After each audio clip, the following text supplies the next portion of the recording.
waxaan u mahadcelinayaa awalan dadka i daawanaya ee tifiyada iga daawanaya waxaan mahad labaad u celinayaa wariyaasha iyo idaacadaha tiviyada nagala soo qayb galay xafladdan ama maaragtay munaasabadan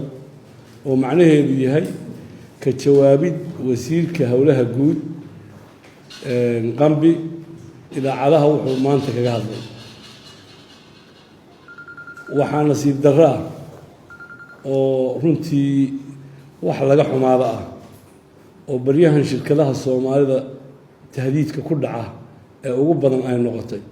qofkii ku cadhoodaa inuu yidhaaho laba shay ama maamulada dowladaha jira yaan kaa dacaayadaynaynaa oo kugu sii daynaynaa dacaayad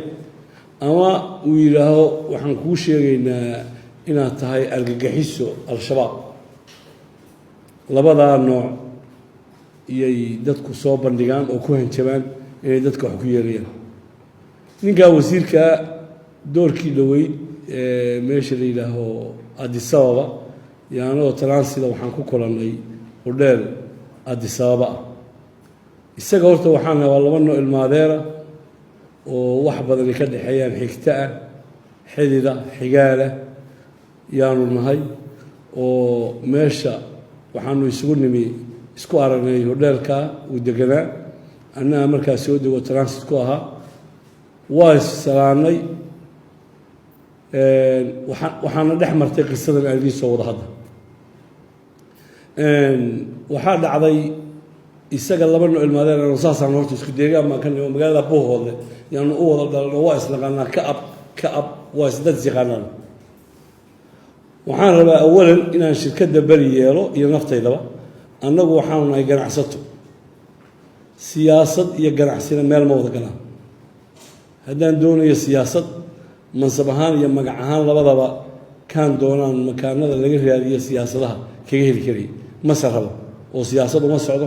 nin ganacsadaa baan saa la ajiga annagu wixii ku jira siyaasad ee dadkaa deegaanka aanu ka wada nimo ah meeshay doonaanba ha kaga jireeni ma farafaraysano farahana lama galo jabhadahan uu sheegayay jabhadna ma gallo lacagna kuma bixino lacagna kama qaadano hungurina kama raadino waxaanu isugu nimi qambi magaalada adisababa markaan isu nimi qambi wuxuu u salaamay dad ilmaadooloo ehel oo dee meel ka wada yimi baan ahayn wuxuu i weydiistay inaan wax taro oo wax siiyo nasiib darro gacanta waxba markaa kuma hayn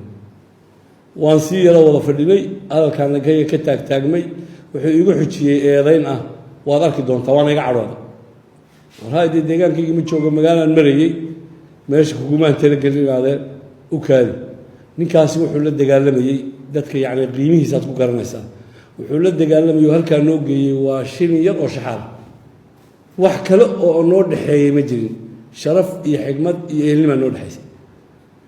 jabhad iyo cidaan abaabulay iyo cidaanu soo dirnay iyo cidaanu agaasinay toon horena uma dhicin haddana ma dhacayso shaqo kuma lihi annagu jabhadaha waa ganacsataan nahay shirkaddu waa runtiis waxay joogtaa afrika oo dhan bay joogtaa ilaa saylac bay joogtaa dalkan soomaaliyay joogtaa yacni shirkaddu waa shirkad ballaaran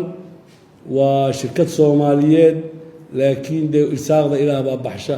inuu u raadiyo qaabkaa irsaaqda waa qaab aada u foolxun waxaan leeyahay somalilan marka oo ninkaad mansabka u dhiibateen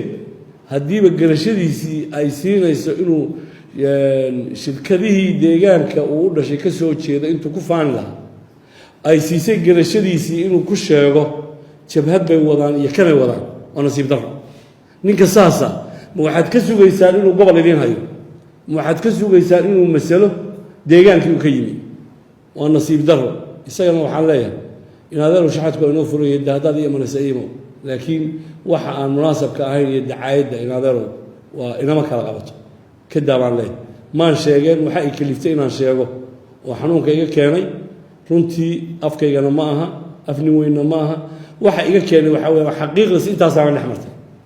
intaas markay dhex martay jawaabtiisii tanay noqoto marka nin gabagiisiiba sidaa ilaa xadkaas ah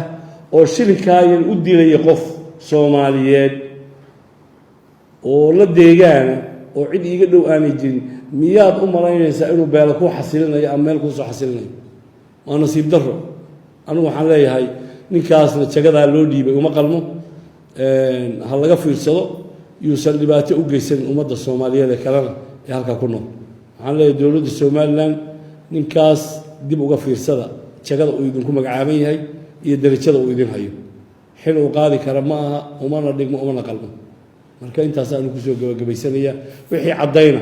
haddii caddayn uu nagu hayo oo waxa uu sheegaya ay run tahay ama shirkadda ha noqoto ama aniga brivately siduu ii magacaabay ee magacayga uga caddeeyey golayaasha ha noqoto caddayn wixii noo yimaada garbixiyaankana laakiin caddayn haddii nalagu waayo waxaan rabnaa mansabka inuu ku waayo oo mansabkan uu ku doontay baasha in lagaga qaado waayo qof dembiilaah oo saas ummaddii dembi uga dhex dhalinaya miyaa wanaag u keenaya in laysu wanaagsanaado o laysu qalbifiyobaado dadku isu soo dhowaadaan waa maya marka waxaan leehay somalilan nin deegaanka hadday doonayaan deegaanka inay wax ka helaan yaysan qaadanin nin deegaanka ay kusii kala cayninayaan dadka ee balmiina nin macquuloo u dhaama